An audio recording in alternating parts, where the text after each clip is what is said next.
என்ன போக போகிறோம்னா ஜோக்கர் 2 ஃபைனல் ரிலீஸ் ஆக போது. ஸோ அந்த படத்துக்கு எக்ஸ்பெக்டேஷன் ரொம்ப ஹை லெவல் இருக்குன்னு சொல்லலாம். கிட்டத்தட்ட ஸ்கை ராக்கெட்டிங் எக்ஸ்பெக்டேஷன் சொல்லுவாங்க தெரியுமா, அந்த ஒரு எக்ஸ்பெக்டேஷன் இருக்குது. ஸோ அதை பூர்த்தி பண்ணாத மாதிரி ஏகப்பட்ட கான்ட்ரவர்ஷியல் டாபிக் போயிட்டு இருக்குது. நம்ம அதை பற்றி பேச போகிறதுல இன்னைக்கு நம்ம பார்க்க போகிறது joker 2's interesting facts. This is lazy reviewer. So welcome to my YouTube channel.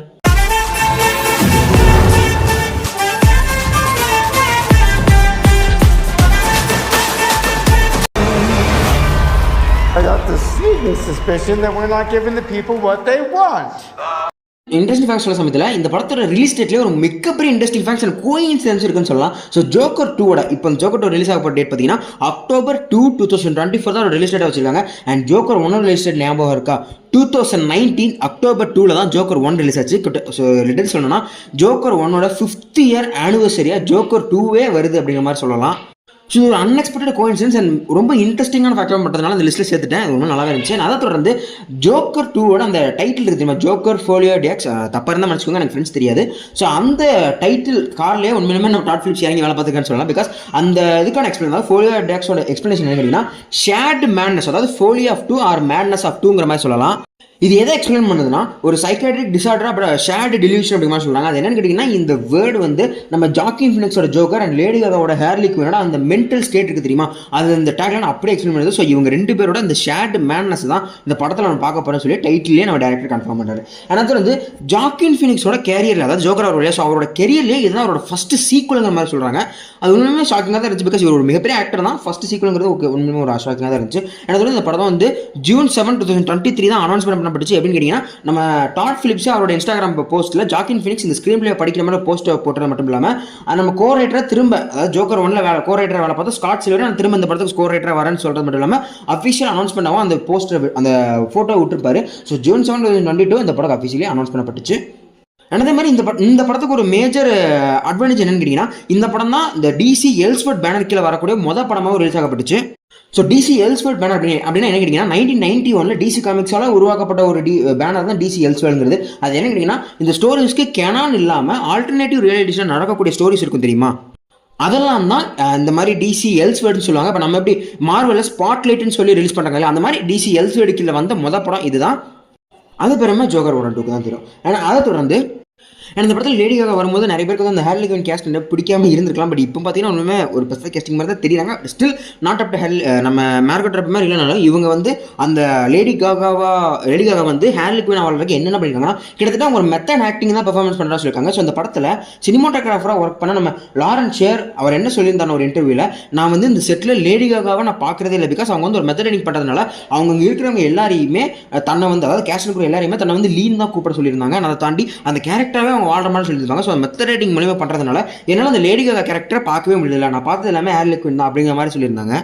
So அந்தளவுக்கு நம்ம ஜாக்கின் ஃபீனிக்ஸும் லேடி காகாவும் அவங்களோட எஃபர்ட்டை போட்டு அந்த படம் பண்ணியிருக்காங்க அப்படிங்கிற மாதிரி சொல்லலாம். அதே மாதிரி இந்த படத்தோட ரொம்ப கேள்விப்பட்டவங்க நிறைய பேர் தெரிஞ்சிருக்கோம். இந்த படத்தில் கிட்டத்தட்ட 15 பாட்டு இருக்க போது. அதுதான் எனக்கு தெரிஞ்சு ஒரு மிகப்பெரிய டிஸ்அட்வான்டேஜ்னு நினைக்கிறேன். லிட்டரலி நிறைய பேருக்கு பிடிக்கலாம், பட் எனக்கு மியூசிக்கலி பெருசாக பிடிக்காது. பட் ஆனால் இந்த படத்தில் அந்த மியூசிக்கை எப்படி ஃபிக்ஸ் பண்ண போகிறாங்க அப்படிங்கிற ஒரு சின்ன டிஸ்கிரிப்ஷனாக நான் சொல்லியிருந்தாங்க. அது எப்படி கேட்டாங்கன்னா இந்த 15 பாட்டுமே நம்ம ஜோக்கர் மண்டைக்குள்ள ஓடக்கூடிய ஒரு விஷுவலி டேர்ன்டான ஒரு சாங்காக தான் இருக்குன்னு சொல்கிறாங்க. ஸோ அதாவது நம்ம ஜோக்கர் வந்து 1ல் எப்படி, அதாவது ரியாலிட்டியை விட்டுட்டு ஒரு வேற ஒரு இமேஜினரி வேர்ல்டு வருவாங்க, அந்த மாதிரியான ஒரு விஷயங்கள் தான் இதில் ஜோக்கர் அண்ட் லேடி காகா 2 பேருக்குமே நடக்கிற மாதிரி சொல்கிறாங்க. லிட்டரலி நீங்கள் ட்ரைலர் பார்த்துருந்தீங்கன்னா ஒரு சீக்வன்ஸில் வந்து பின்னாடி ஒரு மிகப்பெரிய பில்டிங்கை எரிஞ்சிட்டு இருக்கும்போது ஒரு ரோட்டில் ஆடுற மாதிரி இருக்கும்ல, ஆனால் அதே ஸ்டெப்பை தான் இவங்க ஒரு மியூசிக்கலி டேர்னில் ஆடுற மாதிரி தெரிஞ்சிருக்கும். ஸோ அவங்க இமேஜினரி வேர்ல்டை வந்து மியூசிக்கலி அதை எக்ஸ்பிளைன் பண்ணுற விதமாக மியூசிக்கலி வச்சுக்கிற மாதிரி தான் சொல்கிறாங்க. அது இருக்குது, கேட்க நல்லா தான் இருக்குது. பட் இதில் 15 பாட்டு கொஞ்சம் டவுட்டாக இருக்கேன். அதே மாதிரி இந்த படம் வந்து எதுக்குன்னா இதுக்கு முன்னாடி வந்த நிறைய மியூசிக்கல் மூவிஸ் இருக்குல்ல, அந்த 1960s வந்து நிறைய Hollywood musical bands and musical மூவிஸ்க்கு ஒரு ட்ரிபியூட் கொடுக்குற விதமாக தான் இந்த படத்தை உருவாக்கிற மாதிரி நிறைய பேர் சொல்லுவாங்க. லைக் எக்ஸாம்பிளுக்கு Frank Sinatra and Dean Martin and Joe Bishop அந்த மாதிரி நிறைய மூவிஸ்க்கு ட்ரிபியூட் கொடுக்குற மாதிரி சொல்லியிருந்திருக்காங்க.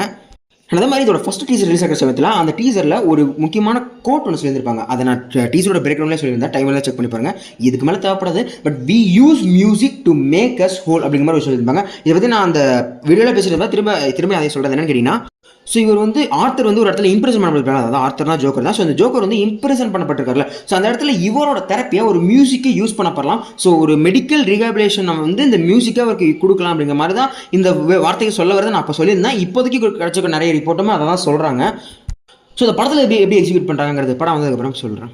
அண்ட் ட்ரைலர் பார்த்தீங்கன்னா நிறைய ஷார்ட்ஸ்லேயே இந்த செல்லுக்குள்ளே இருக்கும்போது ஒரு red and green light reflection ஆர்த்தரை சுற்றி இருக்கிற மாதிரி காட்டியிருந்திருப்பாங்க ஜெயிலில். ஏன்னா ஜோக்கரோட கலர் என்ன, ரெட் அண்ட் க்ரீன், அதனால தான். ஸோ இந்த மாதிரி ட்ரைலர்லேயே ஏகப்பட்ட ஈஸ்டர் எக் வைக்கிறது மட்டும் இல்லாமல் ஏகப்பட்ட இன்ட்ரெஸ்டிங்கான ஃபேக்ஸ் வச்சிருக்கப்பல நிறைய இன்டர்வியூஸ் அட்டன் பண்ணும்போது நிறைய இன்ட்ரெஸ்டிங்கான ஃபேக்ஸ் சொல்லியிருக்காங்க. ஸோ படத்தில் எந்த அளவுக்கு இருக்க போதுங்கிறதான் வெயிட் பண்ணிட்டு இருக்கேன். ஸோ நான் டிக்கெட் புக் பண்ணிட்டேன், நீங்கள் புக் பண்ணீங்களா இல்லைங்க கமெண்ட் சொல்லுங்கள். இவ்வளோ பார்த்துட்டோம். இந்த படத்துக்கு முக்கியமான பட்ஜெட்டை பார்க்காம இருக்கும் பார்த்தீங்களா. ஸோ இந்த படத்தோட பட்ஜெட் பற்றி வரணும்னா பார்ட் 1 கிட்டத்தட்ட 55 மில்லியனில் எடுத்தாங்க தெரியுமா. அதை விட 4 மடங்கு அதிகமாக தான் அந்த படத்துக்கு பட்ஜெட் போட்டிருக்காங்க. கிட்டத்தட்ட ஜோக்கர் 2 பட்ஜெட் $200 மில்லியன்.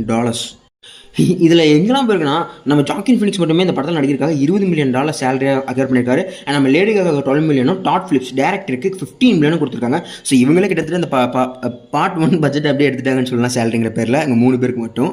அதே மாதிரி 200 மில்லியன் போடுற சமயத்தில் இந்த படத்தில் அந்த குவாலிட்டி அப்படிங்கிற ஒரு விஷயத்தில் எந்த இடத்துலையுமே பிசுறு தட்டாத அடியே வேங்காதுங்கிற விஷயத்தை அடிச்சு சொல்கிறாங்க. பார்த்தவங்க அப்படி தான் சொல்கிறாங்க. ஆனால் அதை தாண்டி இன்டர்நெட்டில் இதுக்கான ரிவ்யூஸ்னு பார்த்தீங்கன்னா ஒரு மிக்சடு ரியாக்ஷன் அப்படிங்கிற மாதிரி சொல்லலாம். லைக் எப்படி சொல்கிறதுனா பார்ட் 1 ரிலீஸ் ஆகும்போது அதுக்கு முன்னுக்கூட்டி எப்படி ஒரு ரியாக்ஷன் கிடச்சா அந்த மாதிரி தான் ரியாக்ஷன் இருக்குது. பார்த்தவங்கள ஒரு 10 பேர் நல்லா இருக்கிறாங்க, 10 பேர் நல்லாங்கிறாங்க. கிட்டத்தட்ட இந்த படம் நிறைய இடத்துல ஸ்டாண்டிங் ஒவேஷன்லாம் வாங்குற அளவுக்கு தாறுமாறான ரியாக்ஷன் இருக்குது. அண்ட் நிறைய இடங்களில் இதெல்லாம் ஒரு படமானு கேட்குற அளவுக்கான ஒரு படமாகவும் அமையுது.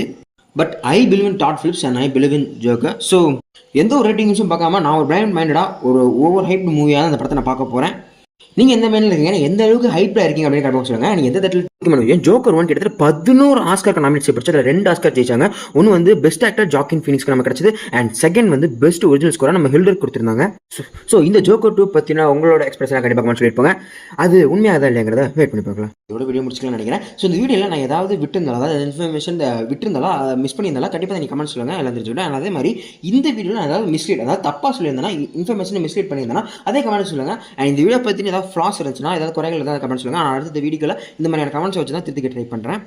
இதே மாதிரி இன்னொரு இன்ட்ரெஸ்டிங்காக சந்திக்கிறேன். பாய்.